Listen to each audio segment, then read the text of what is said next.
So you're shopping online anyway, consider earning some free money along the way. Cashback apps can help you do that.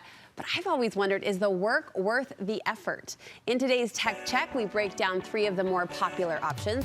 Deseret News columnist Amy Iverson is joining me to explain the good and the bad. She always shoots straight. We love her for that. So in general, Amy, set it up. How do these apps work? Basically, you're just getting cash back. So think of it like your credit card, where when you spend, you get a percentage back. That's how these work. And why are we getting money? Who is paying us money? I always ask that question. What's the motivation? That's your journalist. So it is the companies. The companies pay these companies, number one, for some data research, right? They're wondering about consumer behavior, and then also just steering consumers to their websites. So your data is out there. Mm-hmm.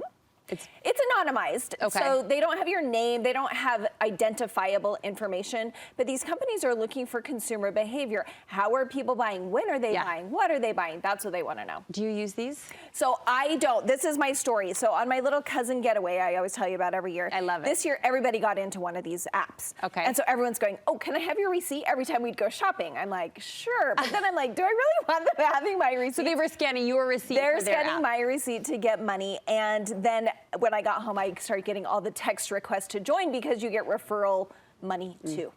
All right, and now you're thinking you might be in. I'll tell you how I'm going to use it at the end. Okay, sounds good. So first up, an app that millions of people use every day is called Fetch. Fetch is the one that I'm talking about on this trip. So Fetch takes a little work because you do have to upload those receipts. And so, but there's no planning ahead. You don't have to say, oh, I'm going to go shop here. It's just when you buy stuff, you scan your receipt and let them know. Some people are uncomfortable about somebody knowing every single receipt you've purchased and where you've been. But generally, like I said, it's anonymized data. You can cash out with as little as 3,000 points, which is $3. So some people like that, instant gratification, right? And then you just earn 1% is the base rate that you get back on all of those receipts. 35 receipts every 7 days you can upload. And it doesn't even have to be your receipt, is no, the thing. any receipt. You could just stand outside Walmart and say, can I take that for you? No, just kidding. Don't do that. Don't do that. But 1% back. Yes. And you get it to what, your bank account, or you get? Well, for these guys, you can do, let's see, you get a gift card, charity, you can donate to charity, or you can go into their sweepstakes. They have a big cash sweepstakes every month. That gets more and more exciting. The next one you say does take some thinking ahead. Yeah, so Ibotta reminds me of, I don't know if you use Target's app, I do, but so the way, it's almost like clipping coupons, right? You go in, you're like, I'm gonna buy this, this, this, and then you get those discounts. That's how Ibotta works, so you have to plan ahead. So if you are saying, I know I gotta go buy some Birkenstocks today, you can go on there, hit that, basically a digital coupon, and then you'll get the cash back. So you can get cash, actual cash, once you get to $20.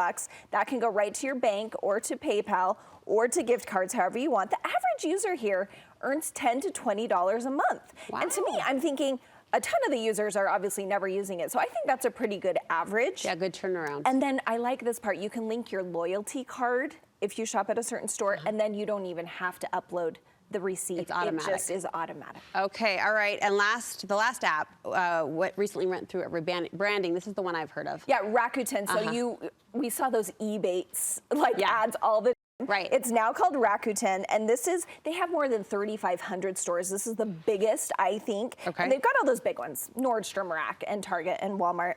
The average of 2 up to 10, up to 15, up to 25% back. Oh, wow. I know, that is a ton. That's a lot. On some of these, and you can get it through PayPal or they can send you a check.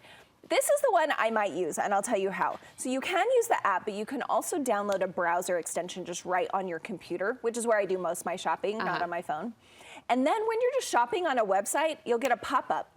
And it'll say, oh, hey, you can get this percentage back if you go through our website instead. So to me, that's the one I would use because no work, right? You don't have to do anything. And then you just click that link and purchase through them. So a lot of people have downloaded this and aren't using it. The average is $5 a month people are saving. But I'm the type of person who's like, $5, that's like 3 Diet Cokes. Exactly. That's, your store. So I say, if you don't have to do any work, what's the downside? Can you get that pop-up feature on your phone if you're a phone shopper? It's just a browser Just extension. a browser, but still. Okay, something to think about, Yeah. and the turnaround seems promising. Amy, thank you so much. You're going to write up the details in your column this week. Yeah, so if you want to link in, Deseret.com/Amy. All right, I'm thinking about it. Okay. And actually, I am buying Birkenstocks today.